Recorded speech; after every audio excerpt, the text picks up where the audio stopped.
around my story. Let me be honest with you guys. I'm not a fan of first dates. I've only had a couple of good first dates, others are plain disasters. However, from time to time, I like to get on Tinder and swipe between pictures. Tinder dates always turn into funny stories, sometimes even spooky ones. My guy best friend Ryan and I decided to go on a few Tinder dates just for the fun of it. Before we went out, we would always agree on a safe word, and that word was hot dog. A text saying, "Hey, can you pick up some hot dogs on the way?" Or something along those lines basically meant, "Can you call me and pretend there's an emergency so I can get out of this situation without being rude?" We had a lot of safe words meaning different things, and had an unspoken rule that every time we were on a date, we would let the other person know. I met this guy called Brandon on the application. We had a few good chats and decided to go out for brunch. I called Ryan and I let him know that I'll be having brunch with this Brandon guy. I'm not a supermodel, but I'm a bit too picky when it comes to first date outfits. I dived into my closet and decided to wear a bright pink off-shoulders blouse and a tiny little white skirt. And of course, my signature mermaid hue high heels. Brandon texted me saying he knows of a nice Italian restaurant. Despite the fact that we were going out for brunch, I somehow agreed to Italian. The guy comes to pick me up for our brunch date. He looks nice with lots of black on. He says he needs to make a stop along the way. I couldn't really seem to disagree. I mean, he clearly forgot to buy me flowers. So I say it's fine and he can make a stop along the way. He pulls up to a gravesite and I see people and I'm like, okay, maybe he's picking something up from someone, or maybe he works here and needs to do something. What was really going through my mind though is what the heck is he doing and why is he bringing me to a gravesite on a first date?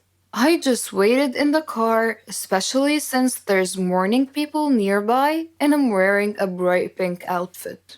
He gets out of the car and opens up the passenger side door. I tell him something along the lines of, "I don't want to draw attention to myself and I'll just wait here."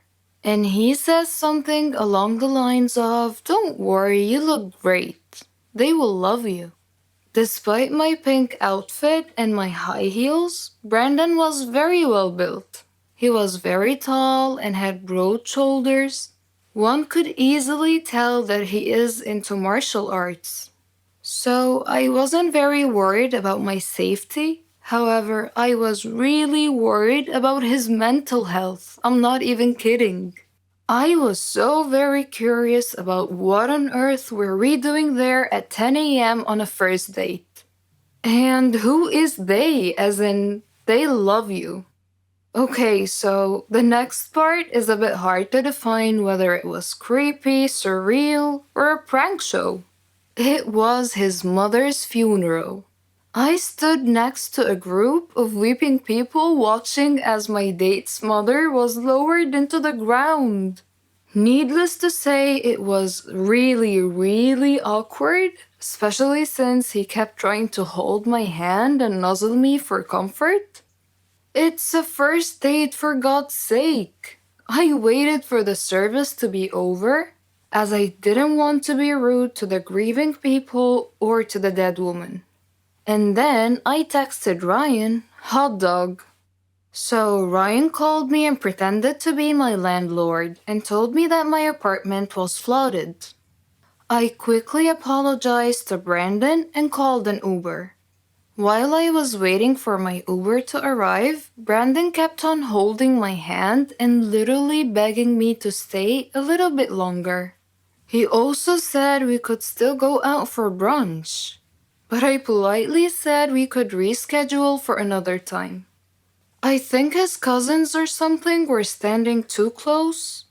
He told them that we've been dating for a few weeks and they should talk me into staying. I was so glad that my Uber finally arrived. I hopped inside the car like a freaking ninja. I called Ryan and asked him to come over. We stayed together, and honestly, I've never laughed as much as Ryan made me laugh that night. And guess what? Ryan and I realized we were actually in love a few weeks later. We gave up online dating and we've been together ever since.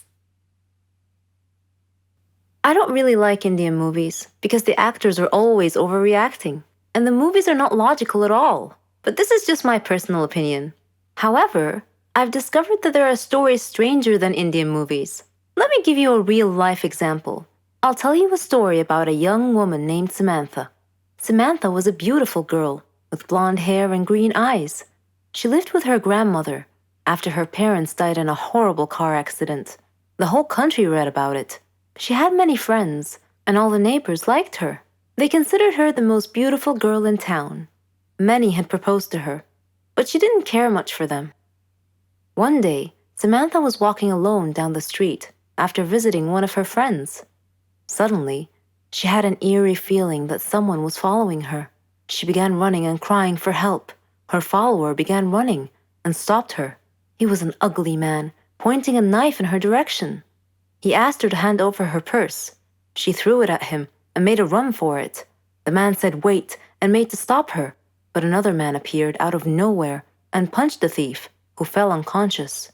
The brave and good Samaritan picked up Samantha's purse and handed it to her.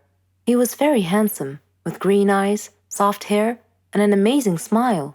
He escorted her back home, and she felt that he was her knight in shining armor. She went inside and hugged her grandmother tight, who was a little surprised but smiled. Samantha was so happy that she gently pulled her grandmother to her feet, and they whirled around and danced playfully. The very next day, she was surprised when she answered the doorbell. Steve, the tall, handsome man, was standing there, holding flowers. He proposed to her, and she said yes. Thus began their love story. Then one day, Samantha was standing in the kitchen preparing dinner. Steve and her grandmother were out, but they were supposed to be back soon. Samantha had everything ready, and she set the table. The house door opened, and Steve walked in. Samantha went to greet him, but she felt dizzy and fainted. Steve quickly took her to the hospital. The doctor congratulated Steve, saying that he was going to be a father. Steve was ecstatic, but Samantha was not.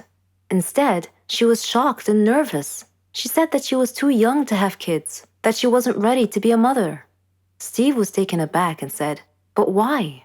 Don't you want him?" Things were different from that point on. Samantha tried to get an abortion several times, but Steve was always stopping her. She couldn't accept it. She blamed Steve, but Steve couldn't understand her. In her 7th month of pregnancy, Samantha was with her grandmother at the supermarket when she saw a small boy run onto the road. Fearing he might get run over by a car, Samantha quickly pulled the boy off the road to safety. The boy's mother saw what happened and thanked Samantha, feeling so grateful and relieved. Samantha was crying at the moment and replied, "No need to thank me. I'm going to be a mother like you soon."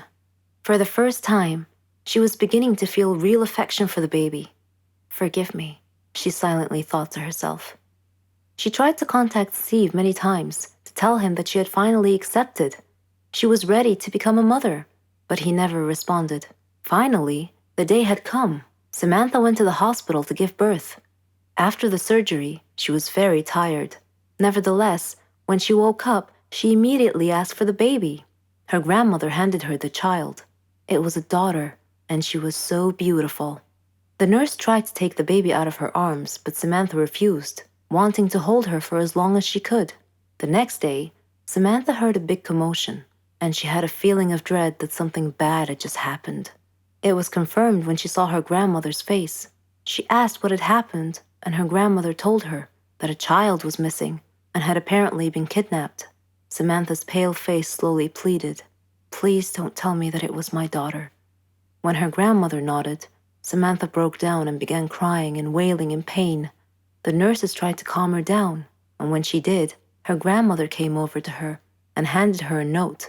It had been found in her missing daughter's hospital crib. It was in Steve's handwriting. It simply said, "If you don't want her, I do." Then Samantha fainted.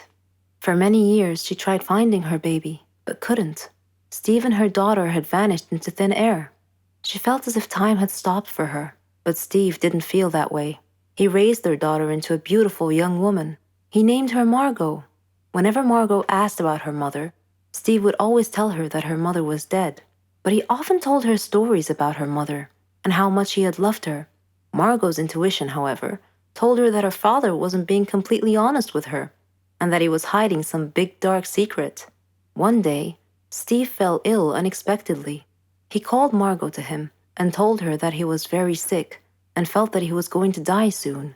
He said that he wanted to reveal a secret that he had long kept from her, that her mother was actually alive, and that her name was Samantha.